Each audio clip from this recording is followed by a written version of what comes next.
My girlfriend gave me the Mike Tyson treatment and busted my lip because I got along with her dad? Then she kicked me out in just my boxers, trashed my house, and her family tried to convince me to not go to the police about it. So my longtime girlfriend just had an absolute meltdown after we left dinner from her parents' house tonight. It all started because her dad and I were watching old family videos and joking about how her and her sisters were dressed and just really light stuff about how big her great-grandpa's nose was. Her dad pointed it out and was like, "Dude had a schnoz on him," and I laughed. That's all. I swear to all things holy. Fast forward to me driving home tonight and she turns off the music on the radio that I had turned on and starts trashing me about my family and how it's strange and creepy that I actually get along with my mom, dad and sister. And have a drama-free relationship with them, and she can't stand it. So anyway, I'm reading my Kindle in the living room of my house and she goes off again, about some petty nonsense that I somehow did, and I'm reading a book. So I did what anyone else would do and just shut up and let her vent and get it out without giving her any ammunition to feed on. Wrong thing move. I took my eyes off her for a second to continue my read on the couch. And she gave me a 3-piece so fast that it caught me off guard. I jumped up so she wasn't not on top of me. She proceeded to slap the taste out of my mouth. Then she blocks the front door and screamed for me to get away from her while blocking the only exit to leave. I'm in my boxers and I'm trying to grab my phone off the floor that went flying across the living room. And all I can hear is her yelling with the door open, trying to have the whole neighborhood hear this. Anyway, I'm now sitting in my car with just boxers on with a bloody lip, and I thought I asked the internet for advice, and by internet I mean Reddit. Edit. She's probably destroying my desktop and TVs as we sit here and type. I just drove to the country club to grab some of my clothes that I leave in my locker. Had my buddy come meet in the parking lot, so I've got shorts and a shirt on now. Life's getting better. Commenter. I would have knocked her out. I'm not into hitting women, but if she's throwing punches, oh well. This also sounds like drugs or drinking. Regardless, get her arrested and move your stuff while she's in jail. Don't bail her out. There's no excuse for this. I actually get along with my parents. It's because her family sucks and sounds trashy. Up.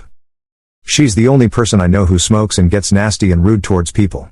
It blows my mind how she acts. Commenter 2. You went to Reddit instead of the police and hospital? I think a hospital report would help solidify a restraining order and suing her. Make her pay for the medical bills.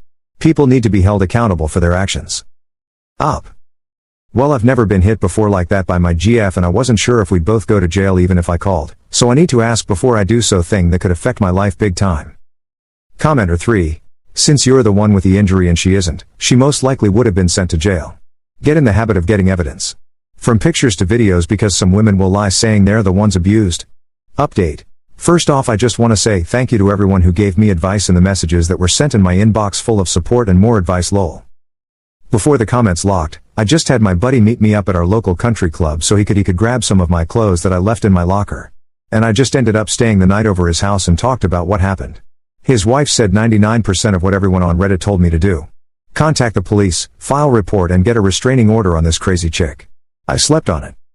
The next morning I wake up at my buddy's house and I get a call from her dad and sister telling me how sorry they were about everything that happened the night before and how she's always acted crazy when someone didn't agree with her or gives her a reality check. They told me she was over there sleeping and they would gladly come over and help retrieve her things from my house. I go back to my house in the morning to inspect the damage. Luckily for me, there was only a few broken pictures frames and a busted wine bottle on the ground.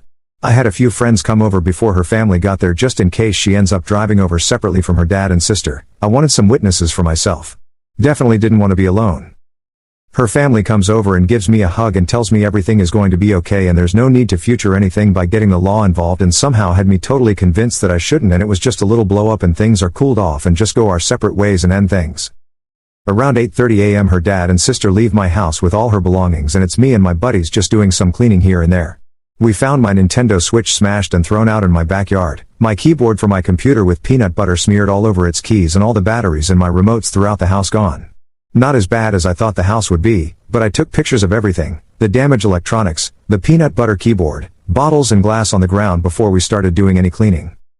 So around 10 in the morning the house is clean and looks like nothing happened inside my place besides the stained rug that absorbed the red wine bottle she smashed on the ground.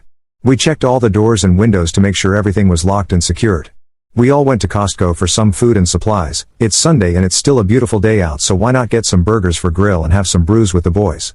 Make the most of this bad situation. So we're grilling and chilling in my backyard talking about everything that happened to me the night before. I've got my buddies laughing at me and telling me I told you she was crazy. You're lucky she didn't stab you in your sleep. Meanwhile, I'm still convinced I'm not going to pursue legal action. Then I get a text from her. I see you have your boyfriends over the house? Are you homos having fun drinking and being losers together? I forgot I logged her into my security cameras I have around the outside of my house months ago when on vacation. The next text I receive is her saying have fun trying to find your keys at the bottom of the lake, have fun. Better bring your snorkel. So in my backyard there's a pretty big lake that I live on and I have a dock that goes out about 20 yards or about 18 meters for my metric users, and on this set of keys are my office/work truck/boat keys and everything important. I check the camera, sure enough I see her walking out there and throwing something off the end of the dock. I show my friends the text and video of what happened and they look at each other and say I guess it's swimming time. We get our board shorts on and grab a few of my scuba masks that I have in my garage and head to the lake shore for the side quest that she gave us. One of my friends had a magnet fishing thing in his car and jumped up immediately excited to get a chance to use it. 2 hours later and no luck. I about gave up at this point and can't see the bottom anymore from everyone kicking up the settlements when swimming and pushing off the ground to shoot back up for air. Plus there was a storm rolling in to make matters worse. All of a sudden my buddy says he feels something on his magnet. He pulls it up slowly and sure enough he finds my keys. Celebration commences. At that point the fog that her dad and sister had me in cleared and I lost it. I called the cops non-emergency line and told them everything that happened the last few days and I wanted to make sure she's on record and take accountability for everything that happened. I gave them pictures, wrote a report and filed a restraining order on her. Gave them the video of her walking out to the dock and throwing an object into the water. No one has the right to put hands on anyone regardless of gender. And it's not far to others in my situation that got the short end of the stick and now have that attached to them permanently. I did it for the next guy who's unlucky to fall into her trap of manipulation. The cops left and said they're going to be in touch soon. Fast forward to today. I get an angry text from her dad saying how could you do this, you're the biggest batch in the world and you're going to ruin someone's life over a few punches to the face, be a man. I told him to stop texting me and take care of his family. Then her sister calls me saying good luck trying to find her, she flew out to California the day you were looking for your keys in the lake, she's never coming back so you wasted your time and made yourself look like a batch. She hung up and blocked me. Isn't life grand? I'm not sure what that means for her now that she skipped town and is in another state, but we'll see. I just wanted to update everyone and thank you guys for the supportive comments on my post and left me messages in my inbox when the comments got locked. I tried to reply to everyone that DM'd me but my mailbox got flooded and couldn't get to them all. I never thought the post would blow up the way it did. I was shocked, confused and actually scared when I posted. But things are looking bright for me and life's getting a lot better. Again, thank you Reddit community for all the help and advice you gave me, you guys truly deserve this win. Commenter 1. Proud of you. Up. Thank you. Felt a lot better than I thought I would. I'm a firm believer now, that DV can go both ways and it's not just one way. Commenter 2. Absolutely. Even though women are typically physically weaker in a DV situation they also experience that same shame of I could have stopped this. My guess is the cops will be mad she left the state to evade and may pursue her harder. Did you get the phone call recorder? Because you might want to unblock to gather more evidence. However, do what's best for you, big picture. Up. She blocked me. Sorry, I should have made that clear. Her sister called, talked trash and blocked me. Commenter 3. The comments from her family tell me that the apple didn't fall far from the tree. Commenter 4. Although it may have hit a few extra crazy branches on the way down.